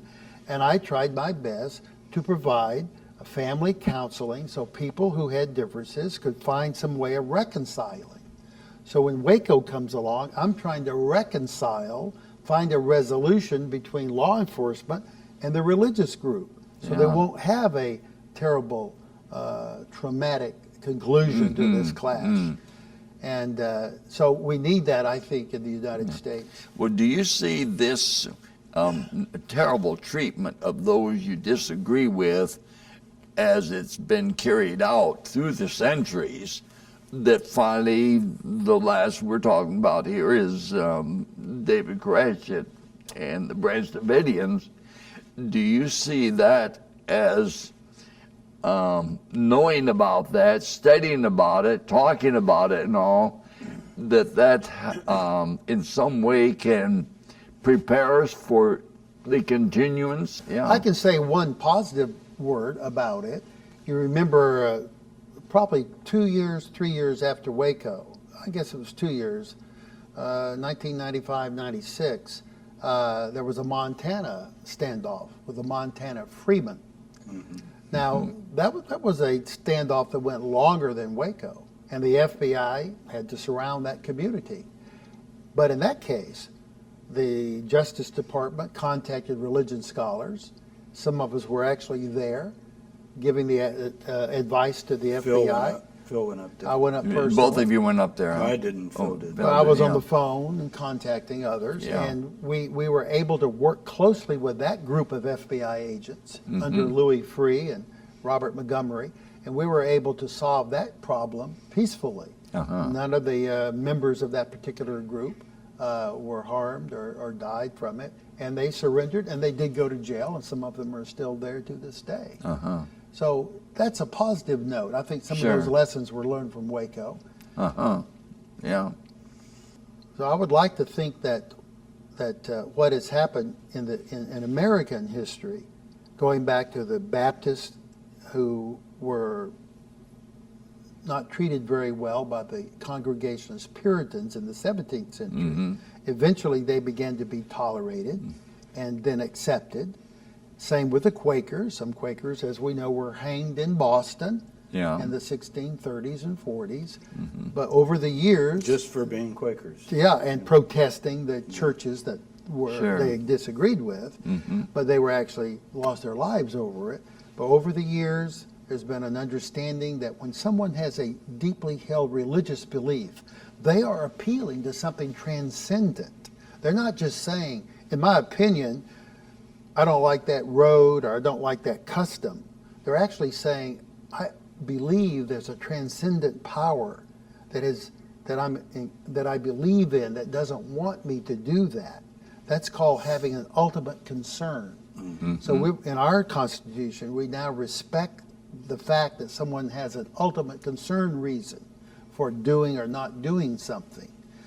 We saw some of that transgress in 1993 with the Branch Davidians, but in Montana that was recognized better. I look to the future where this principle of allowing people to follow their belief systems, whether it's about what days they keep, or what holidays they don't keep, or whether they live in community or don't live in community, or whatever they believe, as long as it's not impinging directly upon the safety of other people, is respected. Yeah. I'm hopeful for that. I think Islam is the challenge today because of The what? Islam. Yes. Because of 9/11 Yeah. and some very fanatical and violent people that are perverting that religion in that way, so that we have a large body of people in America who would just say, just get them out of here, kill them, whatever. similar to what they were saying about Baptists or Quakers 300 years ago. Yeah. And even Roman Catholics. Remember Yeah. when Roman Catholics first came? Yeah. And Jews. Yeah. Country clubs, all kinds of social things in the Northeast. You couldn't be part of that if you were a Catholic or a Jew. Yeah. And now we don't have a Jewish president yet, but we've come close. Yeah. Well, I would like to ask you, Dudley, is there anything else that you personally would like to add to our discussion today that maybe we've overlooked or that you feel strongly about? I think we have covered the historical and the personal aspects. Would you like to have anything in conclusion? I wish someone could give me the answer to why I again got somewhat involved and then involved with you guys and God bringing us together. What is his intent to be the outcome of this? I raised the question why. I'd like the answer. And at this point, I don't know that I have the answer. I do know that I hid for all these years until only about a year ago that I decided then to talk to Rabbi Ron Aronson and tell him who I really was, Right. in all of this. But I still fall back to even my son who said, Dad, you kept all of these materials all these years for some reason. Be ready for God to show you the reason to open the door and all. And so I am ready for that, but I don't have the answer You're yet. open to the future. I'm open to that. Maybe you guys have the answer to it. I don't know. Well, I think a lot of this material you brought, and we just brought a teeny little sample. We could fill 5 tables here with that material that you saved. This can become part of the archive of the history. I'm thinking academically, of course, here. And so it isn't in vain that you've kept this. People who want to study these things, I see someday somebody will write a PhD dissertation at Baylor or any university, and these are primary sources. Primary source material. That are very valuable. So that's more would be my answer. As far as a greater transcendent thing, I don't have anything like that I can articulate. Now, I do know during Waco, Phil and I had these experiences, like getting connected to DeGuerin's wife, even though it ended up tragic. It seemed like we were being pulled along in a certain way. And I think most of us try to live our lives that way. Yeah. Whether we have this faith or that faith or how you define God or whatever, we all ask that question, what's it all about? Yeah. You know, what's it all about? Yeah. And we know we're all going to die. Yeah. And so we wonder, how can we best use our lives? Well, at my age, 87, I'm getting close to the reality of that, of the dying. And so the question is very, very real certainly to me. you Point have, for you. you've the contact we had earlier this year and so forth, where I think you're taking the right steps at least. And I think this interview can be very important. Yeah, because there are going to be hundreds and perhaps thousands of people viewing this at some point in the future. And you cannot, and I cannot, and Dr. Tabor cannot predict how that's going to be understood and used and developed for good. There is something in theology, and it's a Latin phrase, fides quaerens intellectum. It's faith seeking understanding. We don't have all understanding. No. So you start with faith, Yeah. but it's a faith that wants to be informed by understanding, Yeah. not blind faith. Right. But we all have this faith, and we're seeking this further enlightenment and understanding. So you can't get it and demand it. you Right. know. Yeah. And so that understanding is coming to us all. Yeah. That's Yeah. part of the faith process. Right. Yeah. I want to thank everyone for listening, and I want to thank our guest today, Dr. James Tabor from the University of North Carolina at Charlotte, and Dudley Goff from Southern California. So good to have you here. Thank you for sharing. And Thanks you're for inviting welcome. us. Yeah, you bet. Thank you. Appreciate it. Thank you.